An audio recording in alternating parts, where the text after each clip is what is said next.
जब संत के मन में शुभ कोई संकेत होता है, जब शुभ कोई कार्य की मन में भाव आए ना, तो उस समय भगवान का कोई न कोई दूत उससे मिलता है, वह कार्य में सहयोग करता है, सहमति करता है। मन में विचार कर रहे थे शुभ कार्य के लिए, तो महामती में सूत जी का आगमन हुआ।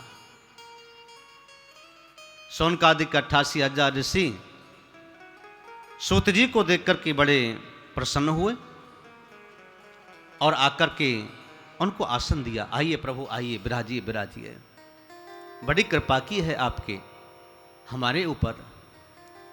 जब भगवान का कोई मंगल कार्य करने की मन में भाव आए ना, तो उस समय भगवान अपने किसी न किसी अंश में, रूप में, किसी स्त्री के द्वारा, किसी पुरुष के द्वारा, किसी और अन्य संत ऋषि मुनि बालक के द्वारा वो पूरा अपना सहयोग करते हैं।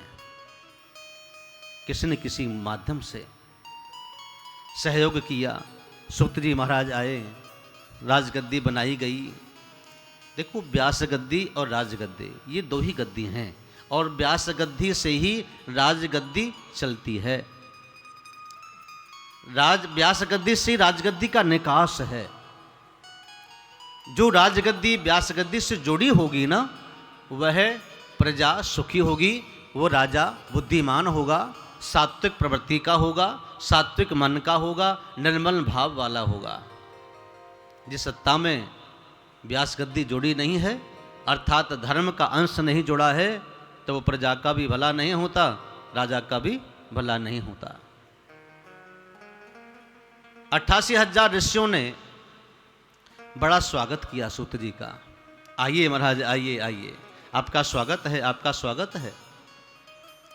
सूत जी महाराज केवल 16 वर्ष के थे, और जो ऋषि मुनि थे वो तो कोई 1000 वर्ष का था, कोई 500 वर्ष का था, कोई 800 वर्ष का था।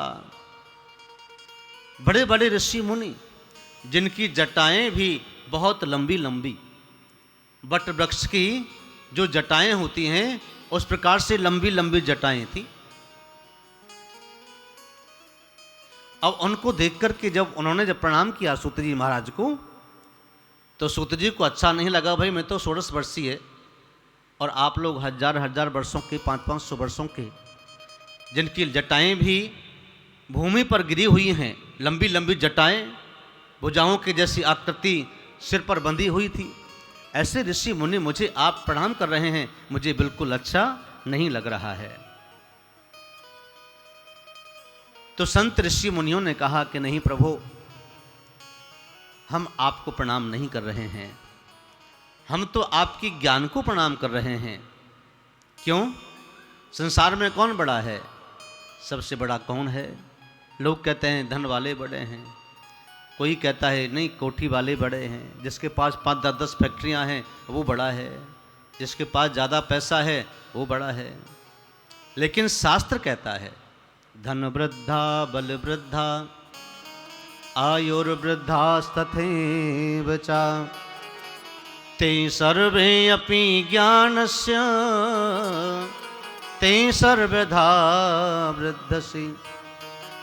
कि सबसे बड़ा तो वो है जो भगवान का कृपा पात्र ज्ञानी हो, और उस ज्ञान से उस जीव को परम कल्याण करने वाला हो, वह ज्ञानी है। चाहे वह बड़ा है, चाहे वो उम्र में छोटा है, चाहे वो उम्र में बड़ा है, प्रणाम करने योग्य तो वही कहलाया गया है। सब्सक्राइब करें रामकृष्ण शास्त्री जी के YouTube चैनल को, और हमारे वीडियोस को सबसे पहले देखने के लिए बेल आइकन को दबाना न भूलें।